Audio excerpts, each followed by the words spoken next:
Eu não sei o que falar em introdução.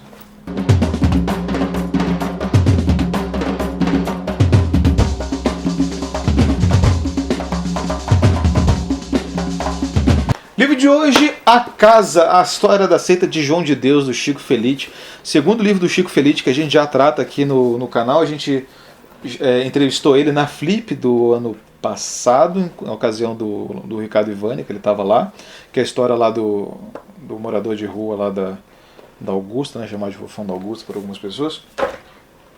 E aqui o Chico Felitti escreve sobre a seita do João de Deus, né, o curador, o João de Abadiânia.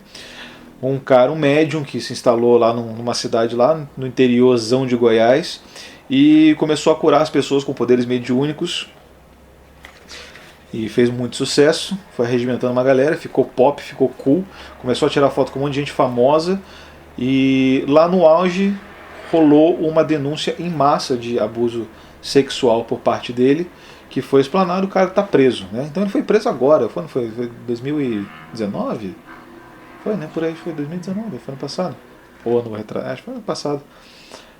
Então esse livro assim é um livro muito recente, né? Aliás, eu estava falando disso com o Murilo, porque a gente resenhou o livro aqui do Zizek, e falou, pô, mas já saiu, né? Enfim, parece que não só o jornalismo está sofrendo desse imediatismo quase imortal, como a produção literária também, né? Me parece que está cada vez mais veloz a produção dele. E vamos lá. O Chico é aquele, então, ele vai investigar a Badiânia. Ele diz que ele ficou estudando o tema ali por um ano, fez algumas visitas à cidade, enfim, já depois da prisão dele. E é muito louco você ver como a cidade revolvia, né, ao redor do João de Deus. Então ele fala que as pessoas perderam emprego, as pousadas fecharam, né? Enfim, tá todo mundo muito na merda e por isso existe um ressentimento muito grande das pessoas com quem queira desvendar essa história, com quem queira esmiuçar ela, porque eles acham que as pessoas que foram xeretar lá os casos de abuso sexual deles são as pessoas que tiraram o ganha-pão das pessoas, né? E é claro que isso a gente está falando que é uma tragédia em nível individual, né? A pessoa que apostou ali na região por conta desse fenômeno em particular e perdeu as coisas, perdeu tudo, ela vive uma tragédia também, mas uma coisa não anula a outra, né? Enfim, obviamente. Ele fala como o João de Deus foi para lá, acho que na década de 70, ou final da década de 60, se não me engano, uma casinha, brigou muito com o pessoal da igreja no começo, foi fazendo lá as coisinhas dele. Ele fazia basicamente o negócio da raspagem de córnea com uma faquinha de cozinha e acho que fazia uma incisão também no baixo ventre ou no seio aqui, fazia umas coisas. Ele dizia que ele chipava câncer das pessoas, uma coisa do tipo. E ao longo do tempo começaram a rolar várias denúncias que sempre foram abafadas, tanto por pessoas da região como por pessoas que protegiam ele. E essa é uma outra coisa que eu vou falar daqui a pouco, mas o João de Deus ele tinha uma rede de proteção muito grande, assim, de testa de ferro, assim, sabe? Uma galera que, enfim, ameaçava e achacarava e enfim, acho que até matava por ele. Ele tem um caso de homicídio aí, que nunca foi resolvido, mas é de um taxista que, segundo relatos, aí, se envolveu com a mulher dele e o cara parece que mandou matar e tal. Mas é Goiás, né, cara? Goiás só tem corno, né, bicho? Não tem que... em Goiás não é assim que se trata a infidelidade, não, cara. Em Goiás você não manda matar ninguém, você faz uma dupla e canta as dores da vida. As pessoas então não queriam falar muito com o Chico por causa disso, então ele é uma pesquisa, me parece muito árida da parte dele, assim. Não que o resultado tenha sido árido, mas me parece que o terreno pelo qual ele caminhou foi um tanto quanto seco mesmo para ele explorar. As denúncias ainda foram muito difíceis de serem colocadas, mas elas começaram a ser abafadas aos poucos, né? Mas basicamente as pessoas falavam que ele, uma pessoa nova ia lá, ele fazia lá o passe, ele dava uma flagrada, né? Gostava da mulher, enfim, falava, olha, eu quero, mandava dizer, né? O médium quer ver você depois na salinha. Ele tinha uma salinha do médium.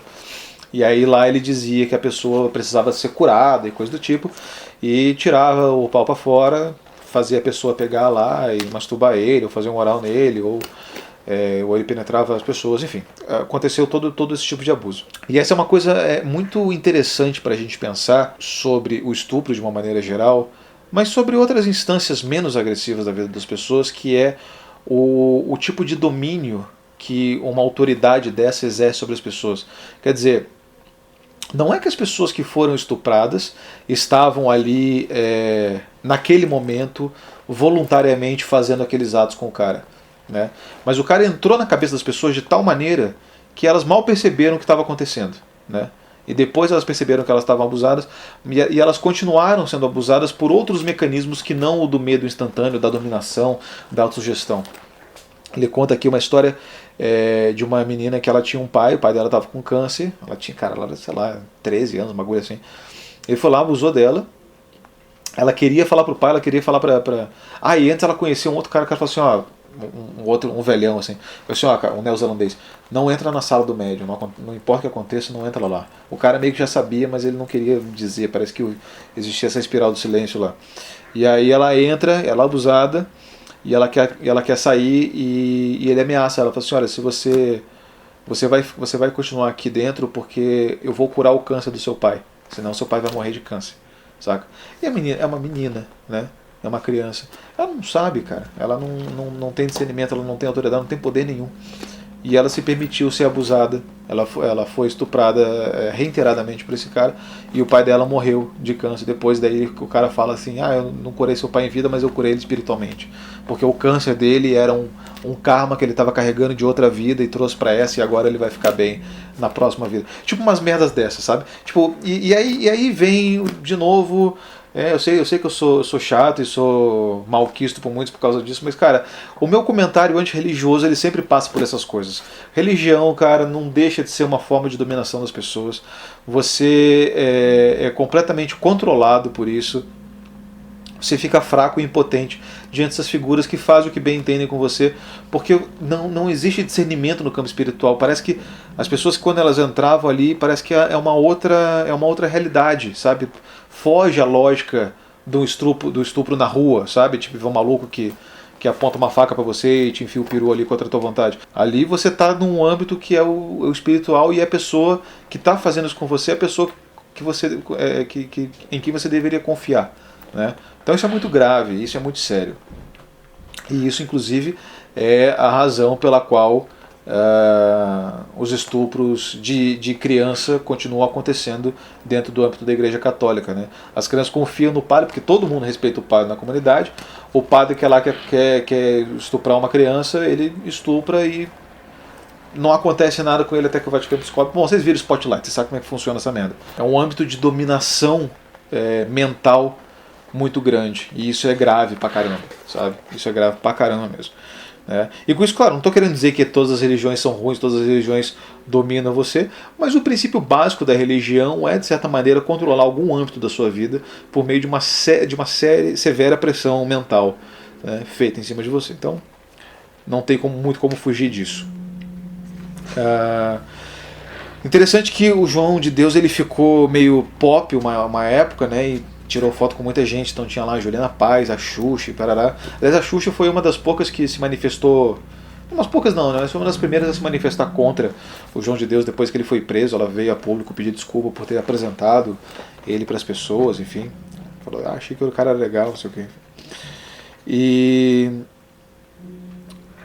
é isso, né? Bom, o livro, o Chico Felitti, ele se insere, em dado momento ele se insere no livro, também para falar sobre a pressão psicológica que ele sofreu por parte das pessoas que queriam silenciar a pesquisa dele, né?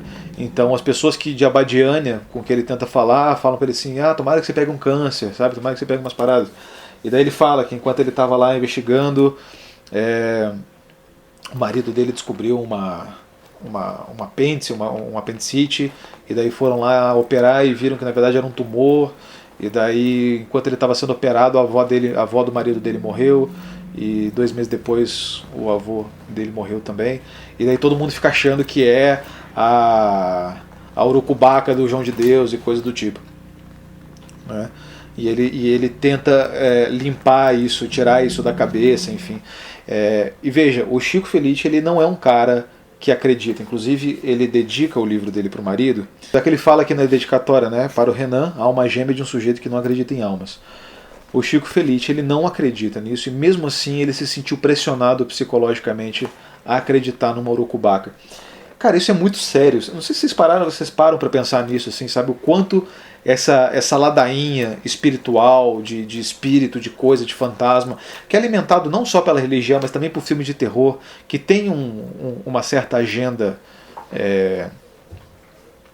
espiritualista, né, no filme de terror. Todo filme de terror é um filme, o Kubrick falava nisso, é um filme otimista porque tem fantasma, então acredito que vai acontecer alguma coisa depois da morte, né? Mesmo uma pessoa que não acredita nisso, cara, fica balançada, sabe?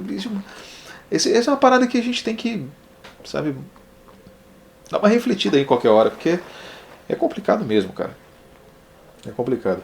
E uma coisa que eu achei interessante é que a Todavia convidou ele para escrever esse livro, isso ele fala no livro também, e ele fala que ele não queria fazer porque ele sente mais facilidade em escrever um livro quando ele admira o objeto biografado. Foi o caso do Fofão da Augusta lá, do Ricardo. Só que eu discordo, cara. Eu achei esse livro. Eu achei ele bem pegado, cara. Eu gostei do humor sutil que o Chico coloca no texto, assim. Eu achei que tem uma. Sabe, tipo, uma malícia sutil e inteligente em cima dos textos. Às vezes é uma palavra colocada num lugar ali e você meio que já saca que ele está sendo irônico, saca? E eu acho isso muito gostoso. Cara, isso é gostoso, né, cara? Isso é uma parada que todo mundo que gosta de ler aprecia bastante, né? Você entender o subtexto e tal. E eu gostei, assim, eu acho que ele se dá bem escrevendo sobre pessoas que ele despreza. Ah, eu esqueci de falar uma parada, que também foi acusado, para além do estupro, para além do charlatanismo, da prática médica sem permissão, né? Ele também foi acusado de contrabandear minério radioativo de importância de segurança nacional, porque ali na região ali tem bastante, né? E diz que ele contrabandeou cerca de 1 tonelada de altunita, que é um minério radioativo do qual você extrai urânio, né? Você não pode ficar pegando urânio daqui para lá, porque é segurança nacional, né? As pessoas podem pegar o urânio e fazer bomba atômica, por exemplo, né? Ou coisa do tipo. Né? A bomba atômica você pode pegar o esquema da bomba atômica todo na internet, né? Mas você não vai ter o plutônio necessário para fazer a bomba atômica. Até tem uma hora assim, que eu achei engraçado que ele falou que dos 1.000 quilos que ele tentou contrabandear, 300 ficaram lá dentro. Daí falou assim, a galera falava que sentia uma energia meio esquisita dentro da casa. Pode ser verdade, porque porra, tem uma porra de 300 quilos ali num quartinho irradiando material radioativo em cima da galera, saca? Então meio que pode ser, né? Enfim, dados de outras histórias e tal. É um livro de apuração jornalística. Eu acho que esse livro, mais uma vez, demonstra assim, o talento, né, do Chico para esse jornalismo que é investigativo, mas que também é humano. Né? E eu acho que... Eu já falei isso algumas vezes, eu não sei se já falei aqui no canal, mas bom, eu sou jornalista de formação e, na minha filosofia, eu acho que o que salva o jornalismo da crise dele, da crise eterna que ele vive financeira, eu acho que é o humanismo, né? É o toque humano que você dá para a coisa. Assim. Você pode ver lá o Extra no Rio, que sempre tem uma abordagem muito, muito humana e consegue se manter como um tabloide. Eu não sei se ainda é um tabloide, acho que agora já é um jornal normal, né? Eu não sei direito, não moro no Rio. Não. Na época que eu vi era um tabloide. Mas por essa abordagem humana, né? Então eu acho que isso é uma coisa que o jornalismo deveria investir um pouco mais. É muito difícil a gente falar em investir em jornalismo, porque o jornalismo, como empresa, ele tende muito pouco a investir no lado humano, né? Ele tende a investir nos números, quem entrega matéria, quantas matérias por dia, quem entrega poucas matérias, e não existe mais tanto tempo para esse jornalismo demorado, investigativo, o que hoje a gente chama dentro da redação do repórter especial, né? Que é o cara que fica ali meses e meses e daí sai uma série de matérias e coisas do tipo. Então achei muito bom, e eu acho que outra salvação para o jornalismo humano é a publicação em livro, assim, né? Histórias como essa que fazem livros assim como o livro da Eliane Brum, por exemplo, da Amazônia, o livro do meu grande amigo Mauri Koenig, que tive a honra de trabalhar com ele, produzir algumas, não sei se algumas matérias, uma outra matéria com ele, na época da Gazeta do Povo, e sempre publica alguns livros. Agora saiu na Vice lá um documentário do Mauri, né, sobre o cigarro paraguaio lá que ele lançou. Enfim, tudo isso é parte de um respiro que o jornalismo dá em meio a uma crise que prima por um baixo custo de manutenção e imediatismo, né, furo de notícia e subir para o site, coisa do tipo. Então acho que é isso, né? Eu já para falar sobre esse livro, eu falei. Eu devorei esse livro, cara, eu li ele muito, muito rápido mesmo. Eu achei fascinante, eu achei doente. Eu achei esse cara um dos maiores monstros que eu já vi na minha vida. E bom, agora ele já foi condenado, muito provavelmente ele vai morrer na prisão, né? Espero que sim. E, e é isso, tá aí a seita dele e tal. Oprah Winfrey entrevistando ele, coisa do tipo. Nossa, cara, é foda. Beleza, já leram alguma coisa do Chico Feliz? Já leram o Ricardo Ivani na casa? Já foram lá em Abadiânia ser consultado com o Chico? Sabe quem já foi lá, Murilo? O Henrique, cara. O Henrique, quando era criança, parece que a mãe dele era de um desses cultos aí de fim de mundo, não sei das quantas. A mãe dele levou ele lá uma vez. Mas ele falou que ele não lembra direito, que ele era muito pequeno. Mas enfim. Então tá aí. Um abraço, galera, aí. Tchau.